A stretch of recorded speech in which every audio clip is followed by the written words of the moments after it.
कवि सम्मेलन देख देख के घर की शीला देवी को शेर और शायरी का बुखार चढ़ गया था। अब वो सीधे मुंह किसी को जवाब ही नहीं देती थी। उनके पति और उनका बेटा तो काम करने घर से बाहर चले जाते थे और उनकी शायरी झेलनी पड़ती थी बहू रेणु को। अब सास बोलती नहीं, अर्ज करती थी, संदूक पे रखी संदूक, संदूक में रखे झुमके, बहू झुमके निकाल के दे मेरे, कहाँ लगा रही है ठुमके।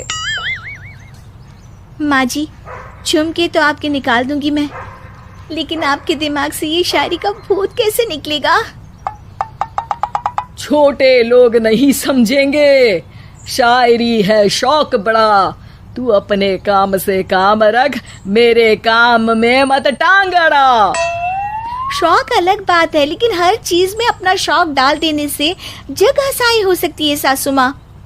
अरे मैं हूँ एक नंबर कलाकार, कोई ऐसी वैसी बला नहीं, तुम घर के कामों में उलझी, समझोगी मेरी कला नहीं। ठीक है माँ जी, आप नहीं समझती तो कोई बात नहीं, लाओ मैं आपके झुमके ही निकाल कर दे देती हूँ। बहू सास के झुमके निकाल कर देती है और वहां से चली जाती है। शाम को बहू अपने पति से शिकायत करती है, सुनिए जी, आप माँ को कुछ समझाते क्यों नहीं? अरे क्या समझाना है माँ को? अरे अपनी शायरी थोड़ी कम करे ना। अरे तुमको उनकी शायरी से क्या दिक्कत है? अरे मुझे नहीं, पर पड़ोस में सब लोग हंसते हैं, कहते हैं बुढ़ापे में लोग सठिया जाते हैं, लेकिन शीला जी तो शायर हो गई हैं। अरे लोगों का काम है कहना, लोगों की बातों का क्या टेंशन लेना।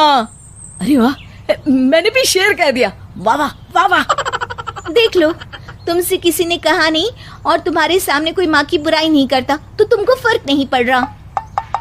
अरे तुम खामखा की बात का बतंगड़ बना रही हो। चलो चाय बना कर ले आओ मेरे लिए, साथ पियेंगे, कोई ढंग की बातें करेंगे।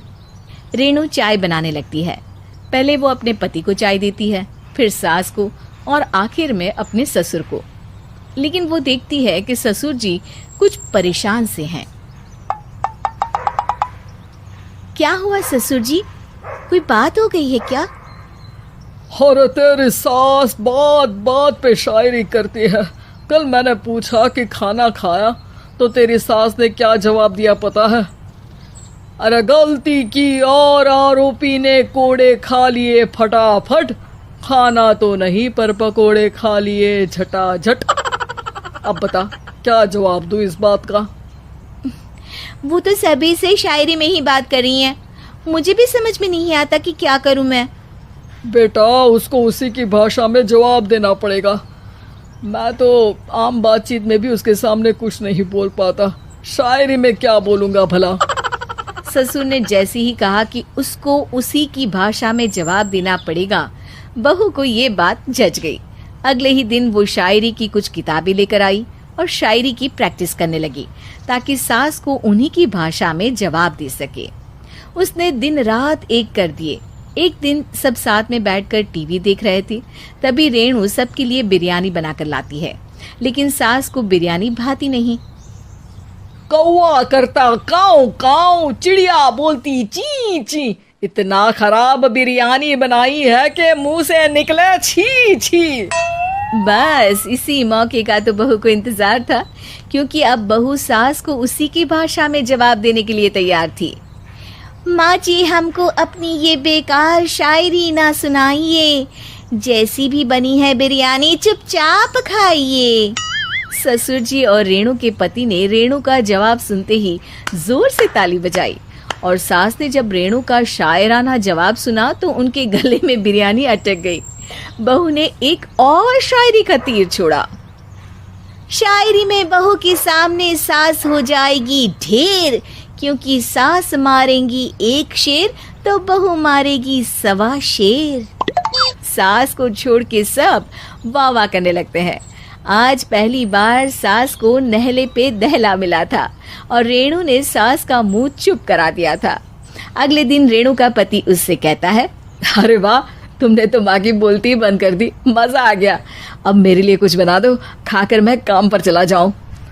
शायरी ही है मेरा जीवन, वही करूँगी जी भर के। नौकरानी रख लो कोई, काम नहीं करूँगी मैं घर के। अरे तुम क्या माँ जैसी हरकतें करने लगी, सीधे सीधे बात करो ना। हो गई कल शायरी, रोज थोड़ी ना करोगी। शीशी भरी गुलाब की पत्थर पे फोड़ दो, जो मुझे शायरी से रोके उसके कान मरोड़ दो। पति घबराकर वहां से चला जाता है और बाहर उसके पिताजी के पास जाकर बैठ जाता है। दोनों अपनी बीवियों की शायरी से परेशान है। ससुर को पछतावा होता है कि क्यों उसने बहू को सास की भाषा में ही जवाब देने का आइडिया दिया। अब तो घर में दो दो शायर हैं। दोनों एक साथ दुखी स्वर में कहते हैं, हम दोनों की ही बीवियां जब से शायर हो गई है, क्या बताएं, जिंदगी एक फटा हुआ टायर हो गई है।